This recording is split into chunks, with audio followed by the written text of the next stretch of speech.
קלוץ קשס, את ערב לביבות של השנה לעולם לא תשכחו. חוויה משפחתית מענה, מאפנטת ומצחיקה.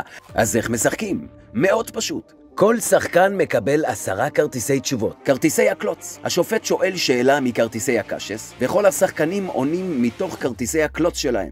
התשובה המנצחת היא זו שיוצרת את ההיגיון הכי לא צפוי עלי האדמות, או משחררת הכי הרבה פרצי צחוק. אז בואו נתחיל במשחק. שאלה, לך תסביר לגויים מה זה נקרא?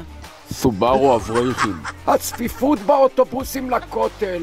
שולנג ביום שני. לשון הרע לא מדבר אליי. שאלה, תופס אותי חלחלה כתם על הבגד הכי טוב שלי. לשתות בטעות בבוקר הצום. להיות בשרי ב7 ברכות חלבי. להתנגב במגבת רטובה. שאלה, שכן שלך צועק מהחלון בקולי קולות?